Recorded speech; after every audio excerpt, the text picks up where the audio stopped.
हिंदी पढ़ने वाले छात्रों का एक बार फिर से मैं आर्यश यादव अपने हिंदी कविता चैनल में स्वागत करता हूं। प्रिय छात्रों, आज हम गोस्वामी तुलसीदास द्वारा रचित रामचरितमानस की बालकांड के धनुष भंग का वर्णन करने जा रहे हैं। आप उसे ध्यानपूर्वक देखें और सुनें। उदित उदयगिरि मंच पर रघुबर बाल पतंग विकसे संत सरोज सब हर्षे लोचन भृंग। उदित का अर्थ है उदय हुआ, उदयगिरि का अर्थ है उद्यांचल पर्वत रूपी मंच, रघुबर का अर्थ है रामचंद्र, बाल पतंग का अर्थ है बाल रूपी सूर्य, विकसे का अर्थ है खिल उठा, सरोज का अर्थ है कमल, हर्षे का अर्थ है आनंदित हुआ, लोचन का अर्थ है नेत्र, भृंग का अर्थ है भौरे। अब आप संदर्भ पर ध्यान दीजिए। प्रस्तुत दोहा गोस्वामी तुलसीदास द्वारा रचित रामचरितमानस के बालकांड के धनुष भंग से लिया गया है। इसके रचयिता गोस्वामी तुलसीदास जी हैं।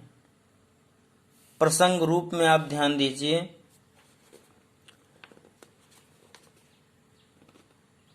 प्रस्तुत दोहे में गोस्वामी तुलसीदास ने उस समय का वर्णन किया जब गुरु विश्वामित्र की आज्ञा से श्री रामचंद्र जी धनुष भंग के लिए मंच से उठ खड़े होते हैं। उस समय उनकी जो शोभा थी, जो सुंदरता थी, उसी का वर्णन कवि ने इस दोहे में किया है।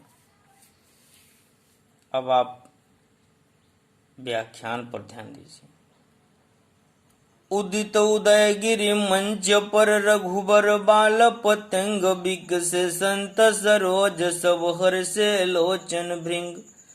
गोस्वामी तुलसीदास जी लिखते हैं कि उद्यांचल पर्वत रूपी मंच पर राम रूपी बाल सूर्य उदय हो रहा है और विकसे संत सरोज सब हर्षे लोचन भृंग। राम को उद्यांचल पर्वत रूपी मंच पर देखकर संत रूपी कमल खिल उठे और उनके नेत्र रूपी भौरे गुंजायमान होने लगे। अब आप चौपाई पर ध्यान दीजिए। निपहि केरियासा निसिनासी बचन नखत अवली न प्रकाशी। मानि महिप कुमुद सकुचाने कपटी भूप उलूक लुकाने। भय विशोक कोक मुनि देवा बरसई सुमन जनावई सेवा। गुरुपद बंदी सहित अनुरागा राम मुनि सन आय सुमागा। सहज चले सकल जग स्वामी मंत मंजुबर कुंजर गामी। चलत राम सब पुर नर नारी पुलक पूरी तन वय सुखारी। बंद पितर सुर सुकृत समारे जो कुछ पुण्य प्रभाव हमारे। तव शिव धनु मृणाल की नाई तोरऊ राम गणेश गोसाई। अब आप अर्थ पर ध्यान दीजिए। निपहि केरियासा निसनासी। गोस्वामी तुलसीदास जी लिखते हैं कि जब मर्यादा पुरुषोत्तम भगवान रामचंद्र जी को देखकर राजाओं की आशा रूपी रात्रि समाप्त हो गई, बचन नखत अवलीन प्रकाशी और नक्षत्र बाणी रूपी नक्षत्र प्रकाशहीन हो गए। मानी महिप कुमुद सकुचाने। मानी अर्थात अभिमानी, महिप का अर्थ है राजा। अभिमानी राजा रूपी पुष्प मुरझा गए। कपटी भूप उलूक लुकाने। कपटी राजा रूपी उल्लू छिप गए। भय विशोक कोक मुनि देवा। विशोक का अर्थ है चिंता मुक्त। चकवा पक्षी और मुनि तथा देवतागण मर्यादा पुरुषोत्तम भगवान रामचंद्र जी को सीता के स्वयंवर में आया हुआ देखकर सभी चिंता मुक्त हो गए। बरसें सुमन जनावे सेवा और सभी रामचंद्र जी के ऊपर पुष्प की वर्षा करने लगे। और गुरुपद बंद सहित अनुरागा। तब श्री रामचंद्र जी ने गुरु वशिष्ठ से वंदना करते हुए, बड़े प्रेम के साथ वंदना करते हुए ऐसे चले। राम मुनि सन आया उसमागा। श्री रामचंद्र जी मुनि विश्वामित्र से के सन्मुख उनसे आज्ञा मांगते हैं। सहज ही चले सकल जग स्वामी। सहज ही संसार के स्वामी भगवान रामचंद्र जी धनुष को तोड़ने के लिए ऐसे चलते हैं। मत मंजू वर कुंजर गामी। जैसे मदमस्त हाथी की चाल से ऐसे चलते हैं कि चलत राम सब पुर नर नारी। श्री रामचंद्र जी को जाता हुआ देखकर वहां के सभी स्त्री और पुरुष, उस नगर के सभी स्त्री और पुरुष पुलक पूरी तन भय सुखारी, शरीर से पुलकित हो गए। उनका शरीर रोमांचित हो उठा, पुलकित हो उठा और वे सुख का अनुभव करने लगे। बंद पितर सुर सुकृत सम्हारे। सभी लोग अपने पितरों देवताओं से वंदना करने लगे, अच्छे कर्म की प्रार्थना करने लगे, जो कुछ पुण्य प्रभाव हमारे, और कहने लगे कि हे मेरे पितरों, हे देवताओं, अगर मैंने अपने पूर्व जन्म में कुछ भी अच्छे कर्म किए हो, उसका तनिक भी प्रभाव हो, तो धनु मृणाल की नाई तोरो राम गणेश गोसाई। तो हे प्रभु, मर्यादा पुरुषोत्तम भगवान रामचंद्र जी से धनुष को मृणाल अर्थात कमल के डंठल के समान तोड़ दें। तोरो राम गणेश गोसाई। हे गणों के स्वामी गणेश जी, अच्छे वर देने वाले, श्रेष्ठ वर देने वाले गणेश जी, श्री रामचंद्र जी इस धनुष को कमल के डंठल के समान तोड़ दें।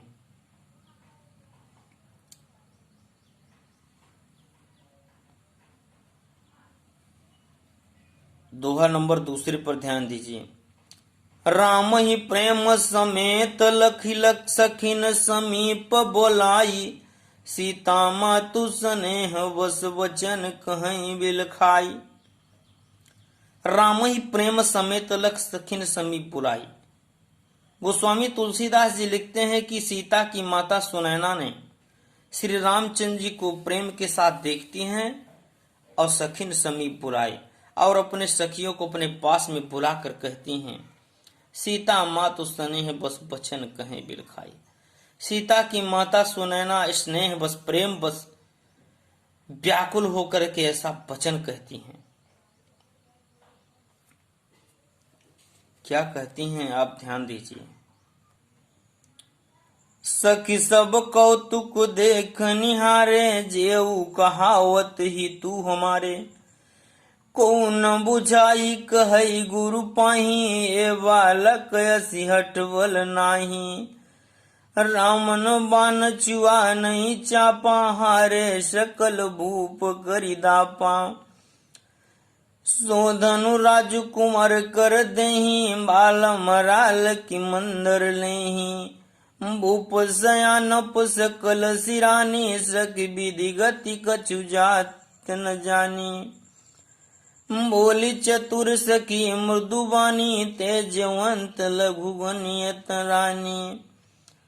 कह कुबंज कह सिंधु अपारा, सोस्य सुज सकल संसारा। रवि मंडल देखत लघु लागा, उदित तास त्रिभुवन तुम बागा। अब आप व्याख्यान पर ध्यान दीजिए। सखी सब कौतुक देख निहारे। सीता की माता सुनैना ने अपने सखियों से कहा कि हे सखी, जो सीता के स्वयंवर में जितने लोग आए हैं, ऐसा लगता है, इनको देखकर ऐसा लगता है जैसे सभी लोग, कौतुक अर्थ है तमाशा, अर्थात सभी तमाशा देखने के लिए आए हैं। जीव कहावत हितु हमारे, जो मेरे हित ऐसे कहे जाते हैं, जो मेरा हित चाहने वाले हैं, उन लोगों को देखकर ऐसा लगता है जैसे ये हमारा तमाशा देखने के लिए आए हैं। को न बुझाई कहे गुरु पाही, ये बालक असे हटवल नहीं। कोई भी गुरु विश्वामित्र को समझाकर यह कहने वाला नहीं है कि ये बालक हठ भल नहीं। ऐसे बालक राम और लक्ष्मण को हठ नहीं करना चाहिए, जिद नहीं करनी चाहिए। रामन बाण छुआ नहीं चापा। रावण और बाणासुर जैसे शक्तिशाली राक्षस जिस धनुष को छू तक नहीं पाए, हारे सकल भूप करितापा। और सभी राजा हार कर चले गए, सबका घमंड चूर चूर हो गया। सो धनु राजकुमार कर दें, उस धनुष को एक छोटे राजकुमार राम और लक्ष्मण कैसे तोड़ सकते हैं। बाल मराल की मंदर नहीं, कहीं हंस का छोटा बच्चा मध्यांचल पर्वत को हिला सकता है। उदाहरण स्वरूप उन्होंने बताया, कहें भूप सयानप सकल सिरानी सखी विधिगत कछु जात न जाने। हे सखी, और तो राजा जनक तो बुद्धिमान है, वो ज्ञानवान है, सखी विधिगत कछु जात न जाने। तब उनकी सखी सीता की माता की सखी उनको समझा कर कहती है कि सखी विधि गति कछु जात न जानी। हे सखी, विधाता की गति को कोई जान नहीं सकता। बोली चतुर सखी मृदुमानी तेजवंत लग गनियत रानी। सीता की माता की चतुर सखी मीठी वाणी में कहती है कि तेजवंत लग गनियत रानी। हे महारानी, तेजस्वी पुरुष को उस तेजस्वी पुरुष को देखकर उसकी औकात को आंका नहीं जा सकता। कह कुबंज कह सिंधु अपारा, सोसिर सुजस सकल संसारा। कहाँ घड़ा से पैदा होने वाले अगस्त्य ऋषि संपूर्ण समुद्रों का जल पी गए थे, और रविमंडल देखत लघु लागा, उदित तास्त्रिभुवन तम भागा। सूर्य मंडल देखने में बड़ा छोटा दिखाई देता है, लेकिन जब उदय होता है तो तीनों लोकों का अंधकार दूर हो जाता है। इसलिए हे महारानी, राम और लक्ष्मण को उम्र में छोटा जान करके आप उनकी औकात को आंकने की कोशिश न करें।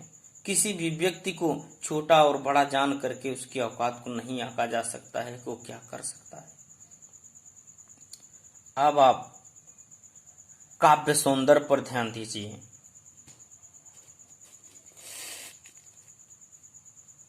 अवधी भाषा, प्रबंध और चित्रात्मक शैली, माधुर्य गुण, श्रृंगार रस, दोहा छंद का प्रयोग किया गया है।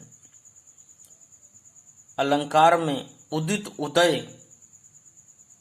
उदयगिरि और संत सरोज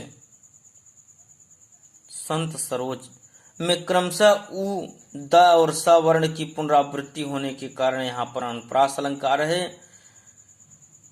रघुबर बाल पतंग में मंच रूपी उद्यांचल पर्वत का वर्णन किया गया है, जिस कारण यहाँ पर रूपक अलंकार है।